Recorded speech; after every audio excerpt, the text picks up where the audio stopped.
ആ ഞാൻ ചോദിച്ചിട്ട് പറയാവേ. ആ വീട്ടിൽ കസിൻസ് ഒക്കെ വന്നിട്ടുണ്ട്. ഞാൻ കുറച്ച് ദിവസം എൻ്റെ വീട്ടിലേക്കൊന്ന് പോവാം. പോ, ഒരു റിലാക്സ് ആവും, ഈ സ്ട്രെസ്സൊക്കെ കുറഞ്ഞു കിട്ടുമല്ലോ. ഇവിടെ ഏത് സമയം പണിയൊക്കെ അല്ലേ. പോ. എന്നിട്ട് വേണം നിങ്ങളുടെ സ്ട്രെസ് കുറയ്ക്കാനല്ലേ? നിങ്ങൾക്ക് സമാധാനമായിട്ട് നിങ്ങളുടെ ഫ്രണ്ട്സിനെയും വിളിച്ച് കുടിച്ചിങ്ങനെ കൂത്താടി ഇതിലെ നടക്കാൻ അല്ലേ? എങ്കിൽ പോകണ്ട, ഇവിടെ ഇരുന്നു.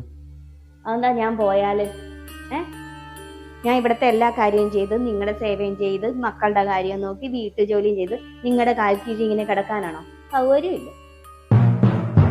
ഞാനിപ്പോൾ എന്ത് പറയണം? ഇഷ്ടമുണ്ടേ പോ, അല്ലേ പോകണ്ട, അത്രയല്ലേ ഉള്ളൂ. അപ്പൊ സ്വന്തമായിട്ടൊരു നിലപാടില്ല അല്ലേ? ഒന്നില്ലെങ്കിൽ പോകണമെന്ന് പറഞ്ഞാൽ അല്ലെങ്കിൽ പോകണ്ടെന്ന് പറഞ്ഞ.